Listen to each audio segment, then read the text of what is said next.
Dreaming of a bold life overseas is one thing. Making it work? That's where reality kicks in.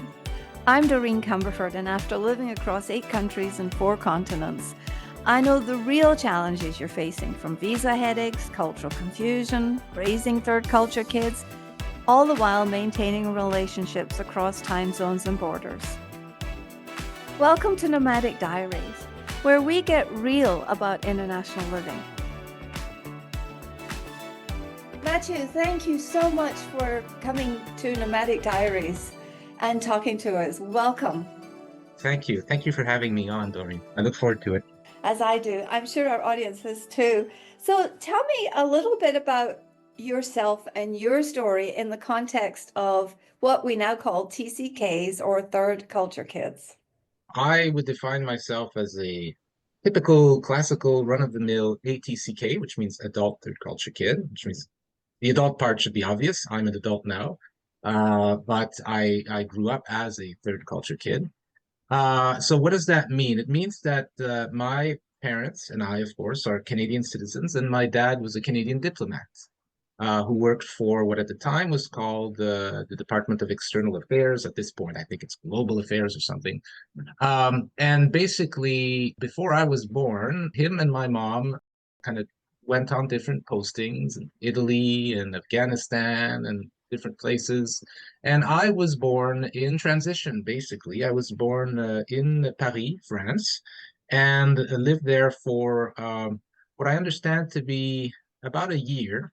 And then we moved to Morocco. And in Morocco, my mom told me recently that it was in Morocco that I took my first steps. So I think that's quite romantic to take your first steps in Morocco.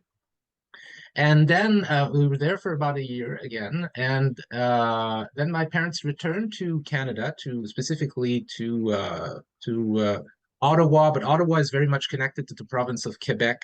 Yes, Our family is Quebecois, we're French Canadian. So yes. for a few years there, until I was, I believe, 4.5 or 5, we lived in Ottawa slash Quebec, because they're really border to border. And then we moved to Ivory Coast, Côte d'Ivoire, West Africa, where I started school. And we were there for about 3 years.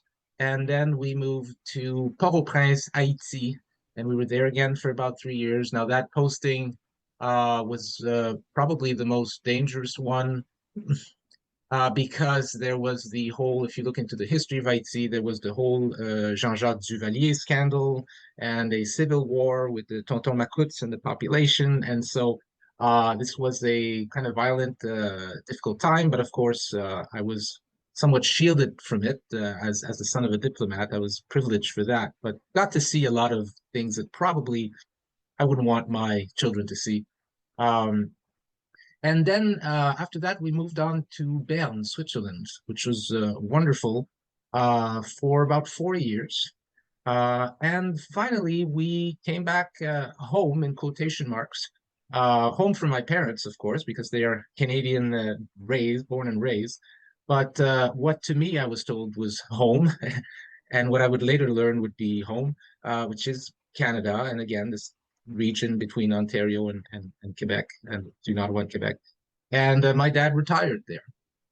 And I went through the typical kind of stage of repatriation, of grief and loss, and mainly confusion.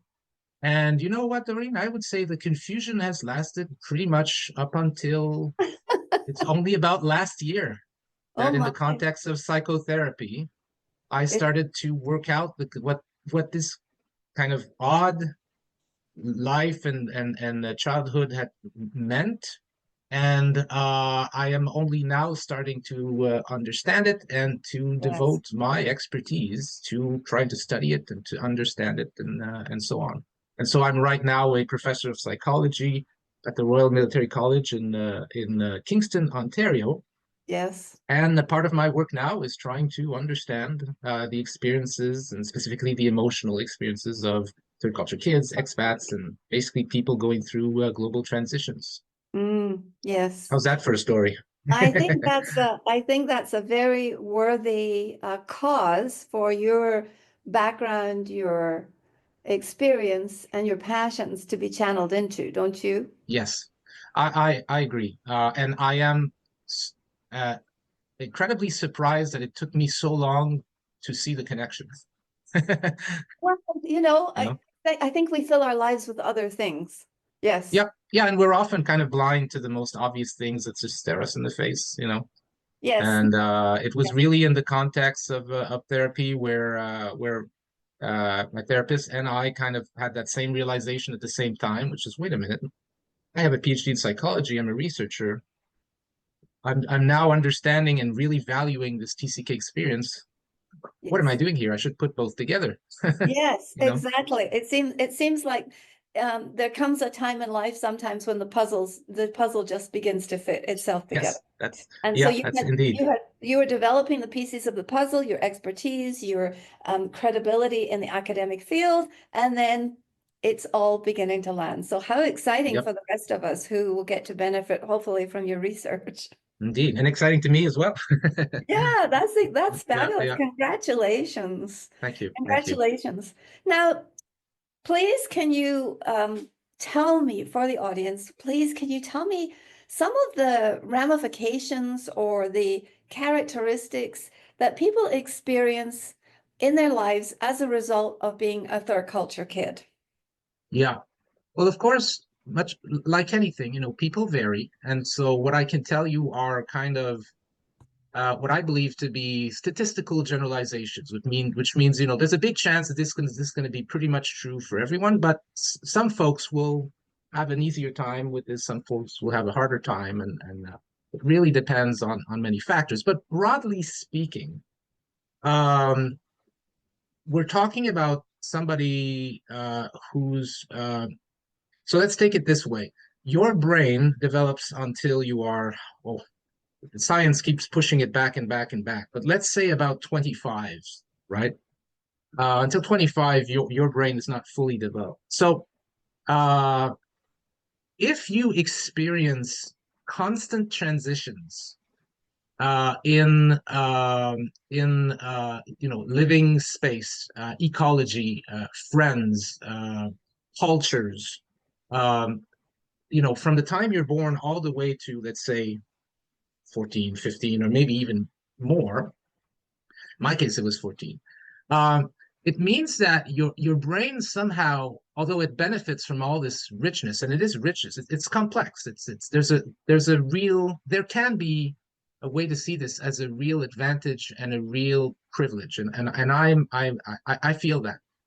At the same time, it is complex, and there are disadvantages that, you know, people who don't go through these experiences take for granted. One might take for granted that your friends are gonna, you know, always kind of be your friends, and that you can rely on what you know about the culture and the place and the ecology, you know, to make your choices. But when you transition like that so much, um, one of the things that happens is typically people experience issues around belonging and identity. So they end up not exactly being sure about who or what they are in terms of, I mean, it can be in terms of nationality, but it runs deeper than that. In my case, it ran deeper than that. It's almost something for which there's no words. I don't know where I belong. Yes. And I'll give you a very specific idea of that. And this might sound kind of dark, but it's really not when I think about it. I was explaining this to someone the other day, and I said, you know how when people think about their death, they say, I want to be buried there. I said to the person, I have no place that can think of where I should be buried because I don't understand how that would work at all, right? And so it can go deep. It's not just about am I Canadian or yes or no, you know, it's deeper than that. So issues around belonging, issues around identity. There are also some studies suggesting that in some folks, and some folks might be more predisposed to this constant cycle of loss and having to restart might lead to issues around anxiety, sometimes some depression as well.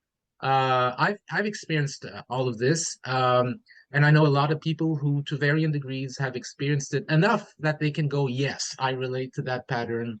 That makes sense."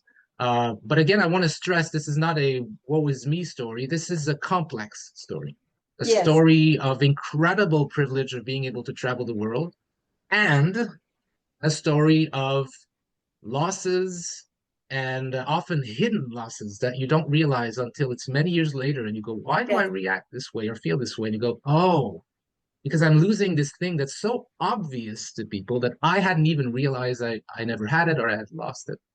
So I'm wondering if that answers your question at all. If you, and you can be more precise if you want to know something more specific. No, well, I think this starts to paint a picture of the outline of a TCK. And I very Yeah. much, as I enter my 70s almost, Hmm. I am very much still piecing together and observing all the trail of grief and transition that I have left behind me. But Yes. the older I become, the more serene I feel about it. And Hmm. I actually enter into a constant daily practice of grieving Yes. Yes. Yes. because I think Interesting. it's necessary to Yeah. process that and not allow it to sort of build up to get to be a problem. So it's Agreed. a little bit every day, a little Agreed. bit of oh I miss that or I'm so on the Yes. subject of missing. I know we're going to talk a little bit about awe and nostalgia. Hmm. Tell Yeah. me, talk to me a little bit about nostalgia first, would you? What does Sure. nostalgia do for us? So, nostalgia is a very interesting emotional state.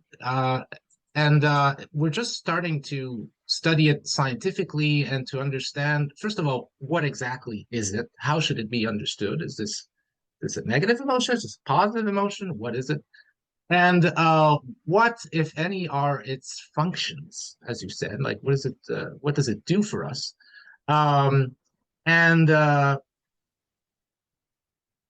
what I can tell you about it in short is that nostalgia seems to be actually, there's this recent paper from Van Tilburg who had this beautiful phrase that basically says that nostalgia is a bridge from loss to love. And I think that fits in what you just said, which Yes, is that nostalgia, when done right, and we can talk about what right means, although there are no wrong ways to feel emotions, of course, but when done in a specific way, it offers some sort of comfort in yes, the face of loss, yes. and it also kind of offers relief in the form of social connection, belonging, and attachment, because it turns out it's extremely powerful to be nostalgic with others who are nostalgic about the same thing as you. This is where podcasts like yours and different TCK communities that get together and talk about their lives, that's where the power of nostalgia can, because we get it, right? Now, of Yes. course, I think there can also be a less constructive side of nostalgia. I like to think of it as if you're nostalgic to love and appreciate and the past and remember, that's wonderful, and you can get all benefits from that. If you're nostalgic in order to escape the present, I think that's a different pathway. And so we need to be careful about that. But what appears is that nostalgia is not just homesickness. It's No. this complex emotion that bridges, that straddles both loss and love. Yes. Just like awe, it's a complex emotion which is both positive and negative. And what we know about it is that there's emerging evidence that suggests that the people who have this tendency for nostalgia have increases in the sense of meaning in life, Mm-hmm. Yes. uh, mainly through the fact that nostalgia gets you to think about your life as a narrative, Yes. as a story. We know from evidence that it's likely to increase in some folks' well-being, psychological well-being, even physical well-being in some folks. Might even decrease pain in some individuals. Hmm. Now that doesn't mean if you broke your arm and I get you to be nostalgic, you won't feel that No, anymore. no, But no, we're no. talking about, small effects that matter in the long run still. Yes. And one of the things that I'm most interesting to about nostalgia, that interests me most, and that I want to start studying, is the link between nostalgia and what researchers call self-continuity. Have you ever heard of that concept, self-continuity? I I have not. Why don't you explain for our listeners? Yep. what that is. Right. So self-continuity is something that, again, you would take for granted. Self-continuity is the sense that, although we change over time, you are the same person as you were when you were a child and an adolescent and a young adult and somebody in the 40s, 50s, and so on. And there are not separate versions of you that are kind of disconnected. Yes. Yes. So it can And be a thread through your life. Is that what you mean? yes, yes, it's described as this very real embodied sense that there's a thread going on, a thread that goes through your life. And what we know about self-continuity is that it's associated to a host of positive things, from mental health to physical health to behaviors through consumption behaviors. People who feel continuity, generally speaking, do better than people who feel completely disconnected And with that's different parts of themselves.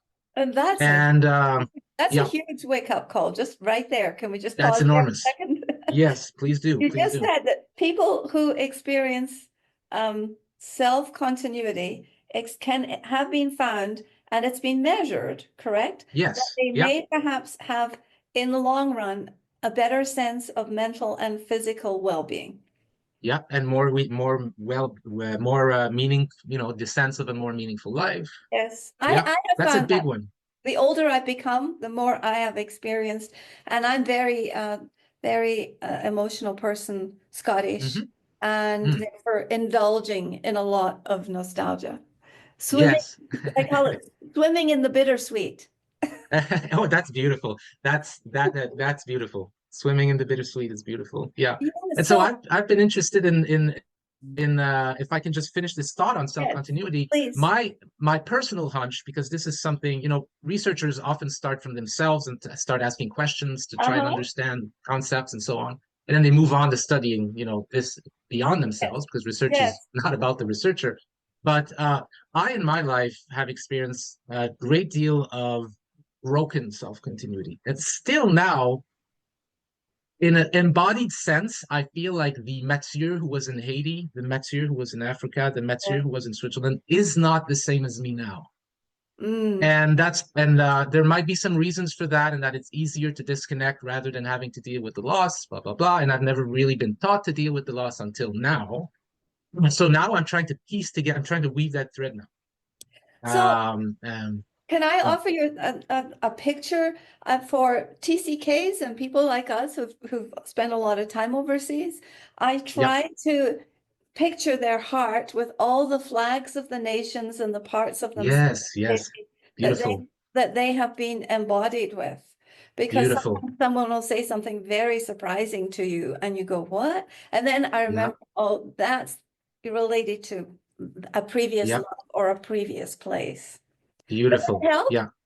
It does help. It's a nice metaphor, and I've thought of some versions of it. It's interesting how people come back to the same basic metaphors, and I think it says something about our psychology related to dealing with all this transition.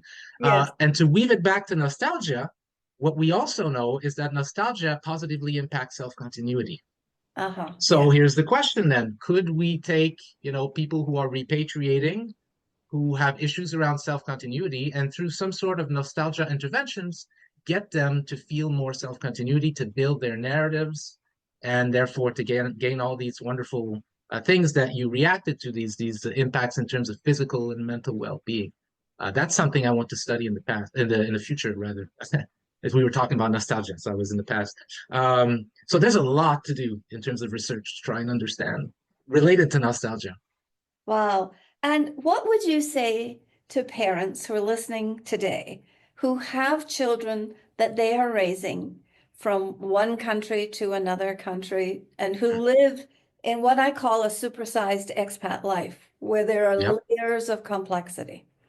Yeah. What would you say to them in terms of just a couple of tips that would Hmm. be useful or reassuring in terms of how they think about raising and helping their youngsters develop? Yeah. So I would say first thing, humans and children in particular are extremely resilient. extremely resilient. We used to think, as childhood, as this precious period where something goes wrong, that's it, you're screwed for the rest of your life. And what we've learned over time is that no, no, no, no, no. Children are extremely resilient. And so your children have the potential to be doing quite well. Now, that doesn't mean that you should feel bad or that there's something wrong that happens if your children exhibit behaviors that shows that they're not dealing with transitions well, or with issues around this supersized expat life, as you say. So I think first of all is to start from that assumption. Children have a lot of resilience, as most people do, but it surprised us over the years how much that's changed in children, compared to what we thought in the past. The second thing I would say is, look, there's no easy way to deal with this. This is a mix of very, as I said, of privileges. And I don't always mean economic privileges, because a Yes, lot of expat families are not necessarily in economic, but the agreed. privilege to be able to swim in the Mediterranean compared to somebody who's living in Yes, an industrial town all their lives and on the other right. side of the country, for example. Yes. Um, these kinds of deep privileges that you don't think about. Um, it's important for parents to recognize that this is a complex experience, I would say, and therefore not to expect that everything should be okay and that they somehow, as parents, messed up if their child has a hard time with it. They're Mm, supposed to have a hard time with it, you mm, know. It's normal to have a hard time with this at some degree. And the thing I would say that's most important is help your children. And this, by the way, the best way to do this is to do this yourself in front of your children and to normalize this. Help them process the negative emotions and the complex emotions. And yes. so, Ruth Van Recken has this wonderful phrase, and she might have borrowed it from someone, I'm not sure, but she said it many times to me. She said, "I was in, uh, I was encouraged, but never comforted." Which means Mm, constantly to go, oh, hey, this next posting is going to be great. We're going to do this. Come on, we're on to the next thing. yes. And she wishes, and many people wish that there had been a time where the parents just would have said, "Hey, this sucks. I'm sad. Are you sad? Yeah. It's okay The to be way, sad because sadness means love, and yes. let's think about this. Let's take time to be sad." And the And way that this is what I would say to parents. Yeah. that's very, very good advice. Hmm. Be sad with your children. The way that I have heard Brené Brown talk about it is that I cannot change the situation for you, but I can sit in the dark with you. And she would say that Yes, to her, beautiful, she would say that beautiful, to her very children. touching. And that's, Yeah, I think that might be helpful to someone, is just to yeah, sit in the dark. but that's even hard for parents to do. I mean, my parents, when you're a kid, and as someone who was a third culture kid, you kind of think that your parents have it all together and they're doing fine. And I later learned from my mom. My mom told me, no, I would cry. I would feel this. I would feel that. And so I think parents often have this view of like, I have to hold it together for the children. So they hold it together. And fair enough. I mean, I'm a parent. I'm going to do what I think is best. But I think there's some real value in from time to time just saying the truth. Hey, this sucks. I'm sad. I'm really sad right now. I think there's some real power in that, to not be afraid of negative emotions, because they always represent some value. You never feel sad about something that you don't care about. This is Sadness means that you loved and care about something. This is wonderful. The opposite of that is indifference. When you don't care, you're indifferent. If you're sad, that means that you care. There's a value there, and there's a chance to celebrate the values-driven life and things that happen to you that fit with your values and so on. There's the complexity. It's complex. it is It's sad and beautiful. it is complex. It can be beautiful and it can be sad and it can be challenging, but Yep. ultimately it's living. It's ultimately life, isn't it? And Yep. so Yep. we have to Yep. find Yep. a way, we have to find a way to reckon with that. That's So it. We have to build the narrative to make what we want of it. Yeah, yes. exactly. So this is really helpful for parents. I would also like to ask you a little bit about awe because I know Yeah. you're somewhat of an expert in this. I consider lots of people consider you the an expert in the subject of awe. So how do you see this experience of awe, how does it shape the experience of our third culture kids growing up and then later as adults? Right. So first, let me describe what people mean when they say awe, because we live in a culture where people use the word awesome a lot, especially young people. Oh, that was awesome, and so on. Yes, yes. And and um this is particularly true in American culture. Awe has this kind of positive veneer to it, this shiny, wow, awesome veneer to it. And researchers in awe that are interested in awe define awe a bit differently. Um, Awe, as it stands, is defined as whatever you feel when you recognize or perceive that you are in front of something that is extremely vast. Now, Mm, I can mean physically vast, like the Grand Canyon or Mount Everest, or I can mean vast in terms of human experience. Like mm, you grew up in this little town in the western province of Canada, all the way to the age of 13, and all of a sudden you land in Kenya. The people are mhm, different, and the culture is different, and the air feels different. It feels like you're on a different planet. That's vast as a human experience. And so, whenever people are faced with this vastness of experience, um, and so much so that they can't make sense of, they have a difficulty trying to understand how vast this is, they're typically in awe territory, what I like to call awe territory. Now, note, sometimes it can be positive. If I go and visit the Grand Canyon, I might go, my God, I had no idea something so enormous could exist. What forces of nature shape this? My God, I'll feel awe and it'll be positive.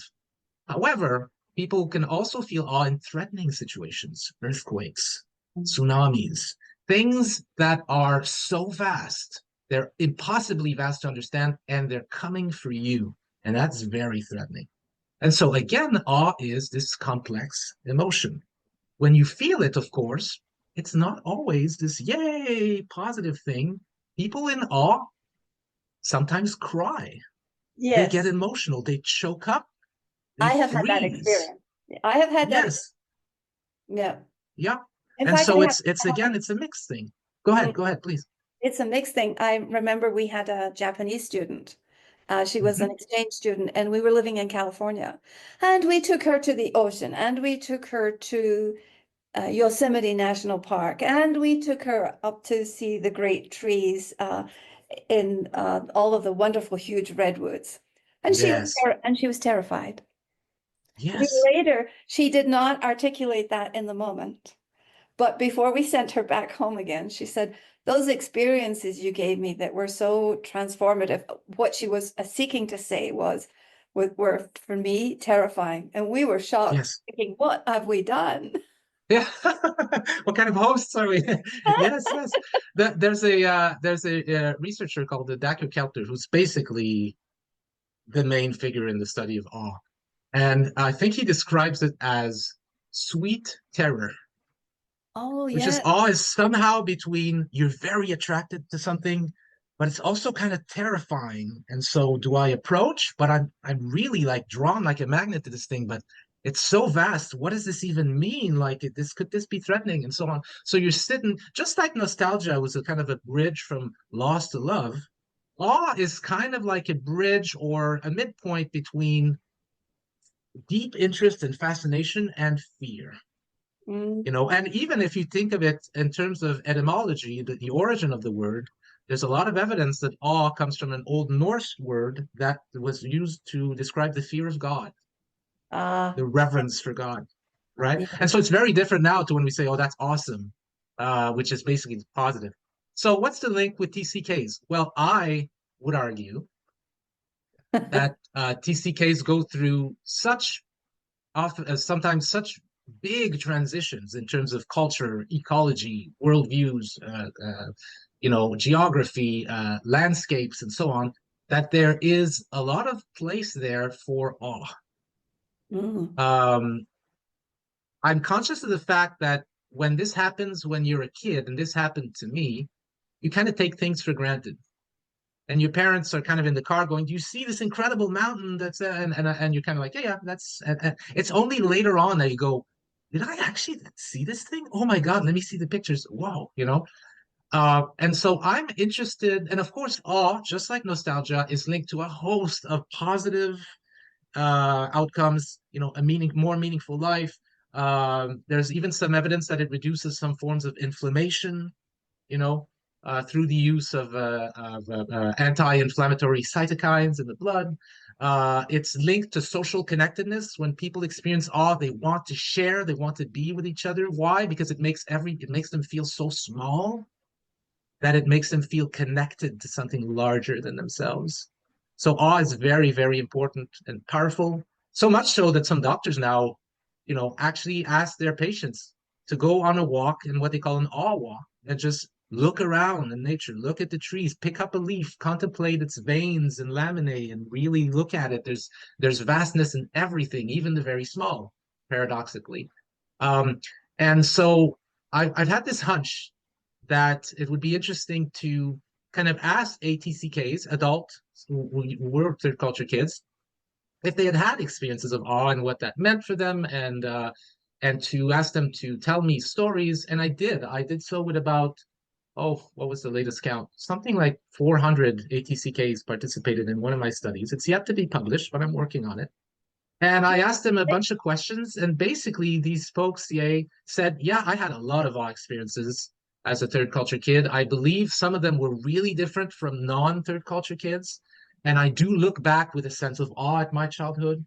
And I collected a bunch of narratives about these specific experiences that are fascinating. So for some folks, it was the culture. They were awe-inspired by how different the cultures were around all sorts of things, around social gatherings, dances, around food. For some folks, it was the architecture. For some folks, it was having access to natural sites that they had never had before. All of a sudden, you live in a little town where you have no access to water, and all of a sudden you land in Argentina, and you see this Yeah. enormous waterfall, and you go, my God, this exists. And one of my favorite ones was folks coming from less developed countries Mhm. landing in for a posting developed countries. One person says they had lights, they had running water. The Yeah. city was alight at night. And they felt awe about that. My God, it works. This thing works. The system actually functions.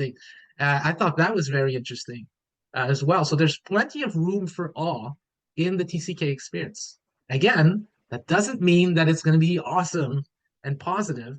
It means that there's plenty of room to go, oh my God, I don't know what to make of this. This is so different, so vast that I feel so small. I feel in awe, basically. It's kind of hard to explain, but you know when you feel it. So we need to wrap up soon, but Yes. are you suggesting that we look at awe and we spend more time with those experiences that you might be having or have had to really allow them, even in retrospect, to heal and to sort of heal or make you more peaceful? I definitely am. Yeah, you put your finger on it. Exactly. I think there are uh, real potentially real benefits to an awe-based practice and a nostalgia-based practice for folks, like us who experience all sorts of transitions. But by the way, I know this is a podcast about expats and TCKs. But everything I'm saying here about nostalgia and awe, can apply to everybody. And Awe is good for you, you yes, know. yes, yes. No And matter. so, yes, yeah, I'm saying people should purposefully. I mean, you will experience awe in your life when particular awe triggers show up, but you don't have to wait. Why not deliberately once in a while watch a documentary about a city that you lived in and go, my goodness, I remember this. Oh, I remember that. And especially if there were some aspects that were awe-inspiring to you, like beautiful architecture or vast landscapes or something like that, or particular cultural that cultural things that you thought were so different and so kind of weird, but at the same time so attractive. And what is this? And why are they dancing this way with these costumes? And what does this mean? How old is this tradition? Yeah, deliberately engage with this. You've got pictures, you've got documentaries, you've got your memory. Uh, do it in writing. You know, I think people benefit. And again, one of the ways that it'll help is that awe and nostalgia help to shape your story.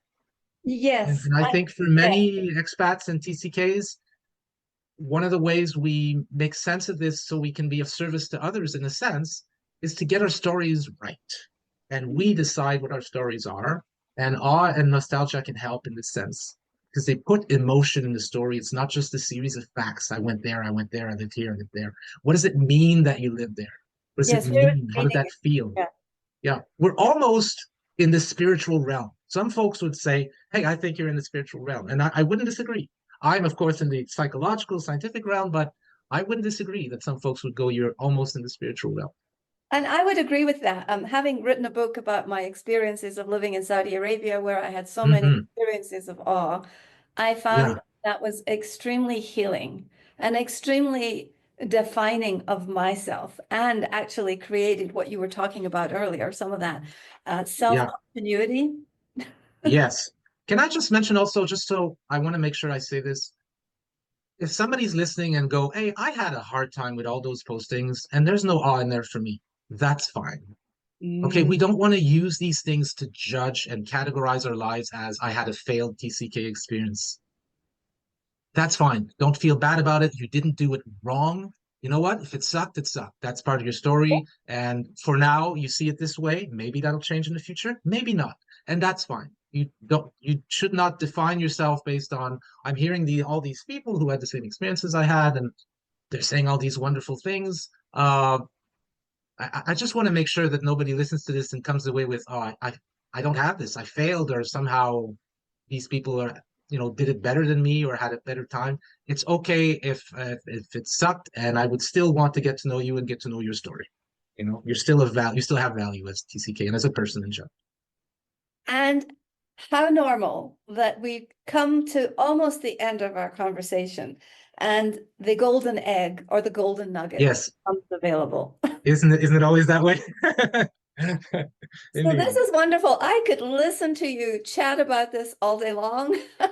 However, we know that you listeners are washing your dishes, walking the dogs, driving kids Indeed. to school, and we know that perhaps we can persuade Mathieu to come back again and delve I into would love it. another subject, Mhm. because this is really, I think this is really clearly something that is good for all of us, no matter where we've traveled, how much we've traveled, where we've lived, and like you said.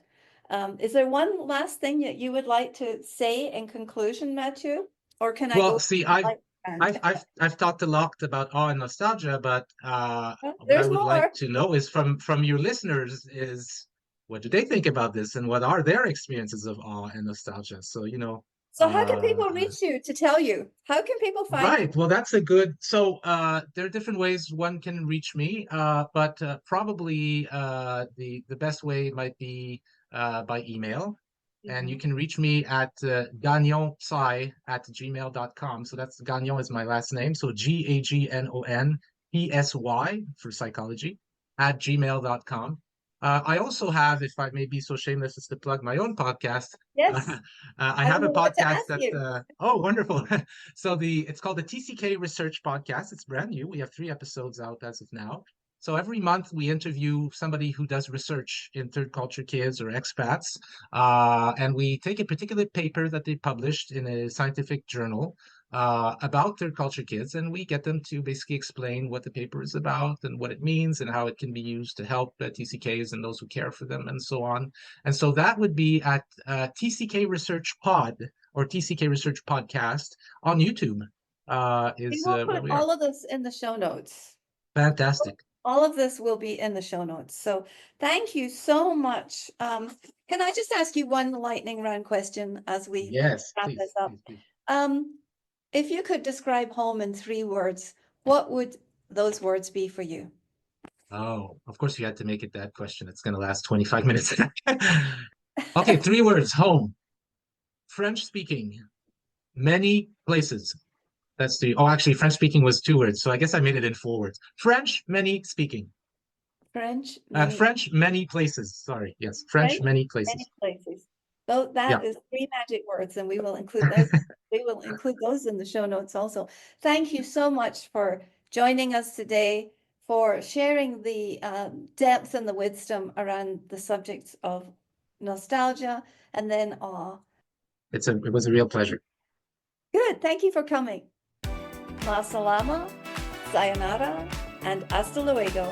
And please, if you are getting benefit from this podcast, please would you rate, review, or write to us about what you would love to hear. Thank you. Thank you.